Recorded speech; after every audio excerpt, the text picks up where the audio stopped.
আছেন? আশা করি ভালো আছেন। এতদিনের মতো করে রেসিপি নিয়ে আসলাম আবার। আজকের রেসিপি হচ্ছে গ্রাম থেকে নিয়ে আসা কাঁচা কলা দিয়ে মাছ দিয়ে ঝোল, ইলিশ মাছ ছোটো মাছ দিয়ে ঝোল রান্না করবো।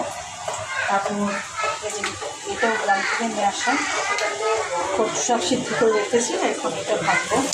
অলরেডি ভালো হচ্ছে, পেঁয়াজের রসুনটা ভেজে নিয়েছি আর মাছের মাংস বলে গেছে, মাছের মাংসগুলো ভেজে নিয়েছি।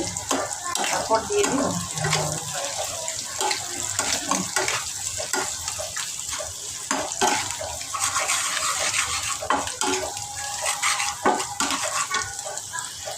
কচু শাক ভাজা হচ্ছে বন্ধুরা।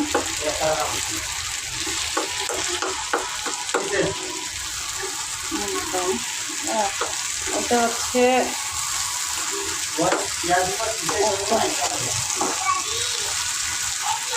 ভাজা ভাজা কলা এই যে বন্ধুরা, এখন কাঁচা কলাতে রান্না হচ্ছে, কষানো হচ্ছে। পেঁয়াজ রসুন দিলাম, সব মশলা একসাথে দিয়ে কষানো হচ্ছে।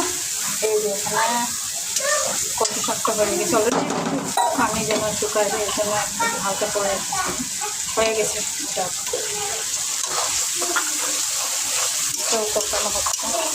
এরপর দিয়ে দিব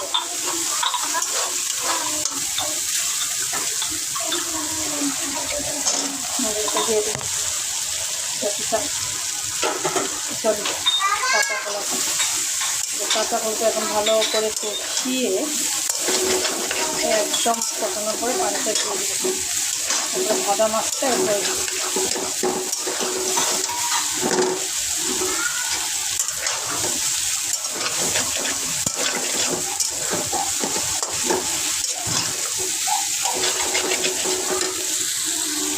বন্ধুরা কষানো হয়ে গেছে অলরেডি।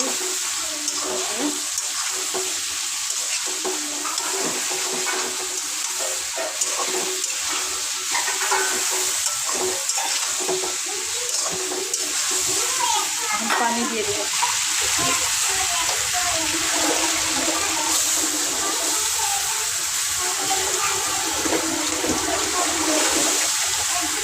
গ্রামের কাঁচা কলা তো খেতেও অন্যরকম স্বাদ হবে। গ্রামের জিনিসগুলো ফরমালিন ছাড়া, কচু শাক বলেন, যে বলেন যে সবজি, গ্রামেরগুলো খেতে অন্যরকম স্বাদ। পানি দেওয়া হয়ে গেছে, পানিটা শুকলে মাছটা দিয়ে দিই।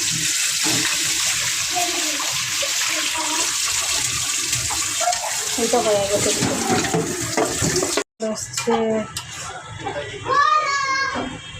কাঁচা কলা খেতে মজা আলাদা, কিন্তু না আয়রন অনেক গেছে। আর একটু ঝোল কমাবো, তারপরে হচ্ছে উঠাবো আর 10 মিনিট মধ্যে রাখবো। আমার রান্না হয়ে গেছে। এই যে কাঁচা কলা মাছ, দেখতে সুন্দর লাগতেছে। যারা যারা আমার ভিডিও দেখেন কমেন্ট করে জানাবেন আর লাইক কমেন্ট করবেন। ধন্যবাদ সবাইকে।